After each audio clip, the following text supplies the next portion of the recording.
Just touch quickly on the matter of the opposition parties and bringing back Javed Malik there in Dubai. Javed Malik, what about the Islamist opposition parties, the MMA? How united and credible are they at the moment?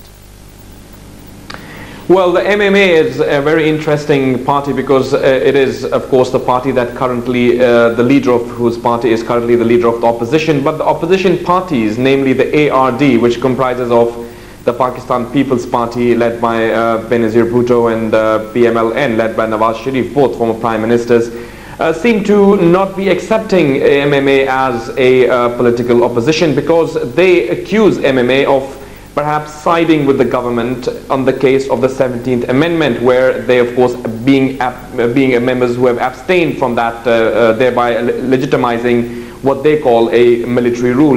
Now, in other words, you also see them in Balochistan, where they are currently in government with the current party, which is PMLQ. So the credibility of MMA is seriously in doubt, but of course the role that they will play is again something that is perhaps being faced with internal wranglings between the parties. They don't really sort of pose much threat to the current setup. Okay, a final question to you.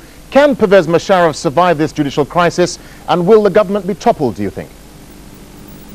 Well, it's a million-dollar question, but I would just like to say that it is for the first time in Pakistan's political or judicial history that we've seen that the judiciary, which is essentially in the past, when you look at either the Yahya Khan, Ayub Khan, or either the Ziaul Haq time of martial law, has always sided with the military, the incoming military general, thereby utilizing the doctrine of necessity, which Muhammad Chaudhry Sahab has mentioned here. But on this occasion, for the first time, you see a Chief Justice defying that and sort of standing up to the Chief of the Army Staff, which is something something new. And we've seen the lawyers community rallying behind him. I mean, the journey that he took from Islamabad to Lahore took him more than 25 hours.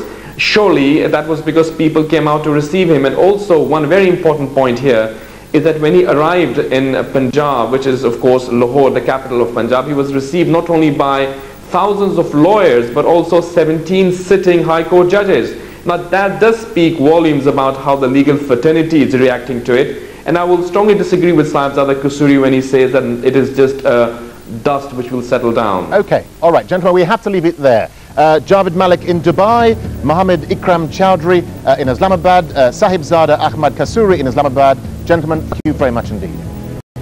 And thank you so much for joining us here on this edition of Inside Story.